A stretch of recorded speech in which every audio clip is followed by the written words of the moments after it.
ನಮಸ್ಕಾರ ಸ್ನೇಹಿತರೆ, focus YouTube Kannada ಚಾನಲ್ಗೆ ಸ್ವಾಗತ ಸುಸ್ವಾಗತ. ರಾಕ್ಷಸ ಮಹಿಷಾಸುರನನ್ನು ಕೊಲ್ಲಲು ದೇವತೆಗಳೆಲ್ಲ ತಮ್ಮ ಶಕ್ತಿಯನ್ನೇ ಧಾರೆಗೆರೆದು ದುರ್ಗೆಯನ್ನ ಸೃಷ್ಟಿಸಿದ್ದು ನಿಮಗೆಲ್ಲ ಗೊತ್ತಿರುವ ವಿಚಾರ. ಮಹಿಷಾಸುರನ ವಧೆಯ ನಂತರ ಮಹಿಷಾಸುರನ ಸಹೋದರಿಯಾದ ಮಹಿಷಿಯು ತನ್ನ ಸೋದರನ ಕೊಲೆಗೆ ಪ್ರತಿಕಾರವನ್ನು ಪಡೆದುಕೊಳ್ಳಲು ದೀರ್ಘಕಾಲ ತಪಸ್ಸು ಮಾಡಿದ ಆಕೆ ಬ್ರಹ್ಮನನ್ನು ಒಲಿಸಿಕೊಳ್ಳುತ್ತಾಳೆ. ಶಿವ ಮತ್ತು ವಿಷ್ಣುವಿನ ಮಗನನ್ನು ಹೊರತುಪಡಿಸಿ ಯಾರಿಂದಲೂ ತನಗೆ ಸಾವು ಬರಬಾರದೆಂದು ವರವನ್ನು ಪಡೆಯುತ್ತಾಳೆ. ಪುರುಷರಿಬ್ಬರು ಮಗುವನ್ನು ಪಡೆಯಲು ಸಾಧ್ಯವಿಲ್ಲವೆಂದು ಭಾವಿಸಿ ಮಹಿಷಿ ತಾನು ಅಮರಳೆಂದು ಭಾವಿಸುತ್ತಾಳೆ. ಆಕೆ ಭೂಮಿಯಲ್ಲಿ ಸ್ವರ್ಗದಲ್ಲಿ ಎಲ್ಲರಿಗೂ ತೊಂದರೆಯನ್ನು ಉಂಟು ಮಾಡುತ್ತಾಳೆ. ದಿಕ್ಕು ತೋಚದ ದೇವತೆಗಳು ವಿಷ್ಣುವಿನ ಬಳಿ ಬಂದು ಮಹಿಷಿಯಿಂದ ತಮ್ಮನ್ನು ರಕ್ಷಿಸುವಂತೆ ಬೇಡಿಕೊಳ್ಳುತ್ತಾರೆ. ಮಹಿಷಿ ಪಡೆದ ವರವನ್ನು ಅರ್ಥೈಸಿಕೊಂಡ ವಿಷ್ಣು ಹಿಂದೆ ಅಸುರರಿಂದ ಅಮೃತವನ್ನು ಅಪಹರಿಸಿ ದೇವತೆಗಳಿಗೆ ನೀಡುವುದಕ್ಕಾಗಿ ತಾನು ತಾಳಿದ್ದ ಮೋಹಿನಿಯ ರೂಪವನ್ನು ಈಗ ಮತ್ತೊಮ್ಮೆ ತಾಳುತ್ತಾನೆ. ಮೋಹಿನಿಯಾಗಿ ಶಿವನೊಂದಿಗೆ ಕೂಡಿ ಒಂದು ಗಂಡು ಮಗುಗೆ ಜನ್ಮ ನೀಡುತ್ತಾನೆ. ಆ ಮಗುವನ್ನು ಸಂತಾನವಿಲ್ಲದ ದುಃಖಿತರಾಗಿದ್ದಂತಹ ಶಿವಭಕ್ತನೂ ಆದ ಪಂದಳ ರಾಜನಿಗೆ ಮತ್ತು ಆಕೆಯ ಪತ್ನಿ ರಾಣಿಗೆ ನೀಡಲು ನಿರ್ಧರಿಸುತ್ತಾರೆ. ಅಯ್ಯಪ್ಪ ದೇವರು ಹುಟ್ಟಿದ ಬಳಿಕ ಆತನ ದೈವಿಕ ತಂದೆ ತಾಯಿ ಅಂದರೆ ಹರಿ ಮತ್ತು ಹರ ಆತನ ಕೊರಳಿಗೆ ಬಂಗಾರದ ಮಣಿಯನ್ನ ಕಟ್ಟುತ್ತಾರೆ ಮತ್ತು ಆತನನ್ನು ಪಂಪಾ ನದಿಯಲ್ಲಿ ಬಿಡುತ್ತಾರೆ.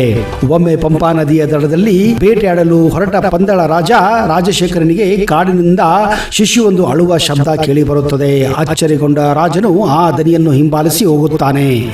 ಅಲ್ಲಿ ರಾಜನು ಒಂದು ಮುದ್ದು ಮಗುವನ್ನು ಕಾಣುತ್ತಾನೆ. ಕೌತುಕದಿಂದ ಆ ಮಗುವನ್ನು ನೆಟ್ಟ ನೋಟದಿಂದ ನೋಡಿದ ರಾಜನ ಮುಂದೆ ಸನ್ಯಾಸಿಯೊಬ್ಬ ಪ್ರತ್ಯಕ್ಷನಾಗಿ ಆ ಶಿಶುವನ್ನು ಅರಮನೆಗೆ ಒಯ್ಯುವಂತೆ ಸೂಚಿಸುತ್ತಾನೆ. ಮಗುವಿನ ಕುತ್ತಿಗೆಯಲ್ಲಿರುವ ಚಿನ್ನದ ಸರವನ್ನು ಕಂಡ ಸನ್ಯಾಸಿ ಅವನಿಗೆ ಮಣಿಕಂಠನೆಂದು ನಾಮಕರಣ ಮಾಡಲು ಸೂಚಿಸುತ್ತಾನೆ. ರಾಜನು ಸಂತೋಷವಾಗಿ ಮಗುವನ್ನು ಅರಮನೆಗೆ ಕೊಂಡು ಮಹಾರಾಣಿಗೆ ನಡೆದ ಎಲ್ಲ ವಿಷಯವನ್ನ ತಿಳಿಸುತ್ತಾನೆ. ಶಿವನ ಅನುಗ್ರಹದಿಂದಲೇ ಇವೆಲ್ಲ ಸಂಭವಿಸುತ್ತೆಂದು ಅವರಿಬ್ಬರಿಗೂ ಗೊತ್ತಾಗುತ್ತದೆ. ಮಣಿಕಂಠನು ಗುರುಕುಲದಲ್ಲಿದ್ದ ಸಮಯದಲ್ಲಿ ಆತನ ಸಾಕು ತಾಯಿ ಒಂದು ಗಂಡು ಮಗುವಿಗೆ ಜನ್ಮ ನೀಡುತ್ತಾಳೆ. ಆ ಮಗುವಿಗೆ ರಾಜನ್ ಎಂದು ನಾಮಕರಣ ಮಾಡುತ್ತಾರೆ. ಮುಂದೆ ರಾಜನು ದೊಡ್ಡ ಮಗನಾದಂತಹ ಮಣಿಕಂಠನಿಗೆ ಪಟ್ಟಾಭಿಷೇಕ ಮಾಡಲು ನಿರ್ಧರಿಸುತ್ತಾನೆ. ತನ್ನ ಮಹತ್ವಾಕಾಂಕ್ಷೆಯನ್ನು ರಹಸ್ಯವಾಗಿ ಪೋಷಿಸಿದ ಕುತಂತ್ರಿಯಾದ ಮಂತ್ರಿಯು ಮಣಿಕಂಠನನ್ನು ದ್ವೇಷಿಸುತ್ತಿದ್ದನು. ಅವನು ಈ ದೈವಿಕ ಅವತಾರವನ್ನು ನಿರ್ನಾಮಗೊಳಿಸಬೇಕೆಂದು ಪಣ ತೊಟ್ಟಿದ್ದನು. ಮಣಿಕಂಠನಿಗೆ ವಿಷಪ್ರಾಶನ ಮಾಡುವುದರಿಂದ ಹಿಡಿದು ನಾನಾ ರೀತಿಯ ಕಸರತ್ತುಗಳನ್ನು ಮಾಡುತ್ತಾನೆ. ಆದರೆ ಮಂತ್ರಿಯ ಯಾವುದೇ ಉಪಾಯ ಫಲಕಾರಿಯಾಗಲಿಲ್ಲ. ರಾಣಿ ಮತ್ತು ಮಂತ್ರಿ ಸೇರಿಕೊಂಡು ಮಣಿಕಂಠನನ್ನು ಕೊಲ್ಲಲು ಉಪಾಯ ಮಾಡುತ್ತಾರೆ. ಉಪಾಯದಂತೆ ಮಂತ್ರಿಯು ವೈದ್ಯನೊಬ್ಬನಿಂದ ರಾಣಿಯ ಅನಾರೋಗ್ಯ ನಿವಾರಣೆ ಮಾಡಲು ಹುಲಿಯ ಹಾಲು ಬೇಕೆಂದು ಹೇಳಿಸುತ್ತಾನೆ. ಹುಲಿಯ ಹಾಲನ್ನು ಹುಡುಕಲು ಹೊರಟ ಮಣಿಕಂಠನನ್ನು ಹುಲಿಯ ಬಾಯಿಗೆ ಆಹಾರವಾಗಿ ನೀಡಲು ಅವರ ಯೋಚನೆವಾಗಿತ್ತು.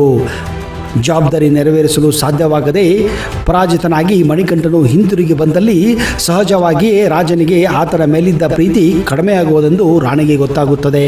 ಮಣಿಕಂಠನು ಹುಲಿ ಹಾಲು ತರುವ ಸಲುವಾಗಿ ಸಿದ್ಧನಾಗುತ್ತಾನೆ. ಆದರೆ ರಾಜಶೇಖರ ಇದಕ್ಕೆ ಒಪ್ಪುವುದಿಲ್ಲ.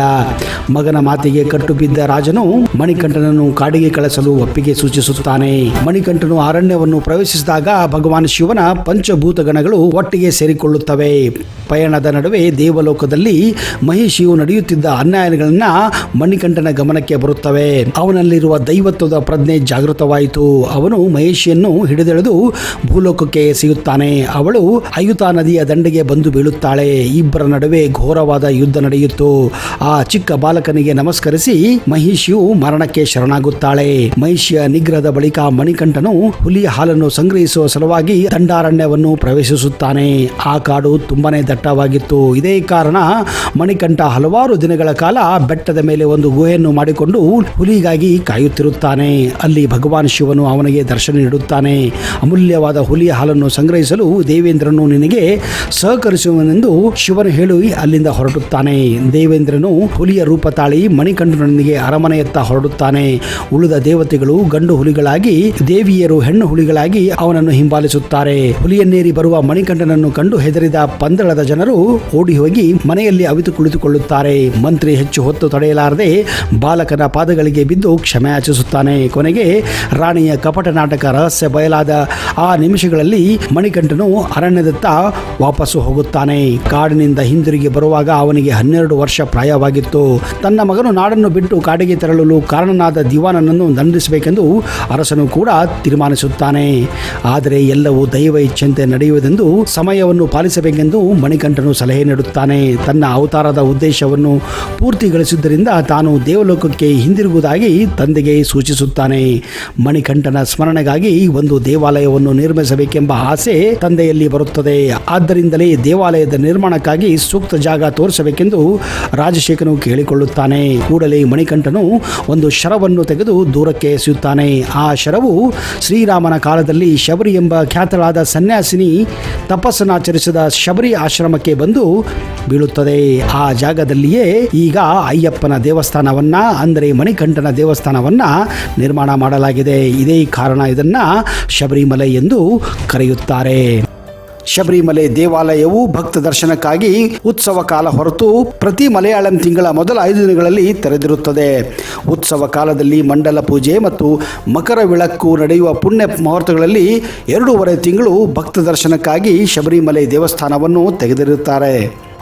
ಉತ್ಸವ ಸಮಯವು ಆರಂಭವಾಗುವುದು ಮಲಯಾಳಂ ತಿಂಗಳು ವೃಶ್ಚಿಕ 1ಕ್ಕೆ ಅಂದರೆ ನವೆಂಬರ್ನಲ್ಲಿ ಮತ್ತು ಕೊನೆಗೊಳ್ಳುವುದು ಮಕರಂ 1ಕ್ಕೆ ಅಂದರೆ ಜನವರಿಯಲ್ಲಿ. ಅಲ್ಲದೆ ಶಬರಿಮಲೆ ದೇವಾಲಯವು ಕೇರಳದ ಪ್ರಧಾನ ಉತ್ಸವಗಳಾದಂತಹ ಓಣಂ, ವಿಷು, ಹಸ್ತಚಿತ್ರ, ನಿರುಪುತ್ತಿ ಮತ್ತು ಪೈಂಗುಣಿ ಉತ್ತರಂ ದಿನಗಳಲ್ಲಿ ದೇವಾಲಯ ತೆರೆದಿರುತ್ತಾರೆ.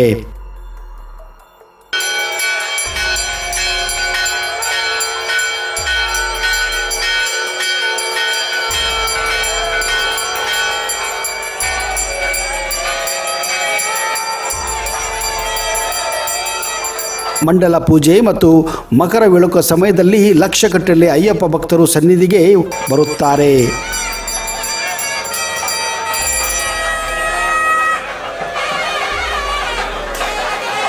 ಶಬರಿಮಲೆಯು ಒಟ್ಟು 18 ಬೆಟ್ಟಗಳಿಂದ ಆವೃತ್ತವಾಗಿದೆ.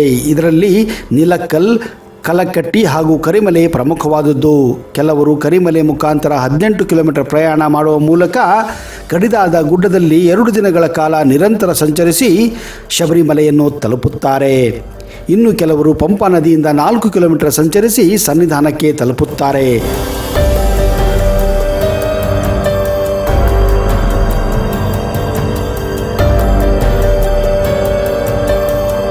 ದೇವಸ್ಥಾನದ ಆಡಳಿತವನ್ನು ತಿರುವಂಕೂರು ದೇವಸ್ವಂ ಆಡಳಿತ ಮಂಡಳಿ ವಹಿಸುತ್ತದೆ. ಆದರೆ ಇತ್ತೀಚೆಗೆ ಶಬರಿಮಲೆಯನ್ನು ಭೇಟಿ ಕೊಡುವುದು ಕೊಂಚ ಆರಾಮವಾಗಿದೆ. ಇಲ್ಲಿ ನಿಮಗೆ ಎಲ್ಲ ತರಹದ ವ್ಯವಸ್ಥೆಗಳು ಕೂಡ ಈಗ ಇವೆ. ಆದರೆ ಶತಮಾನಗಳ ಹಿಂದೆ ಈ ದೇವಸ್ಥಾನವನ್ನು ಭೇಟಿ ಕೊಡುವುದು ತುಂಬಾ ಕಷ್ಟವಾಗಿತ್ತು. ಕಠಿಣ ಪರಿಶ್ರಮ ವಹಿಸಿ ನೀವು ದೇವಸ್ಥಾನಕ್ಕೆ ಹೋಗಬೇಕಾಗಿತ್ತು.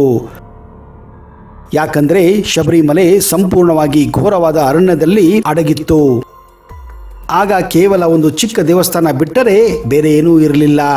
ಅಲ್ಲಿ ಉಳಿದುಕೊಳ್ಳಲು ಆಗಲಿ ಊಟಕ್ಕೆ ಆಗಲಿ ಯಾವುದೇ ರೀತಿಯ ಅನುಕೂಲಗಳು ಕೂಡ ಇರಲಿಲ್ಲ.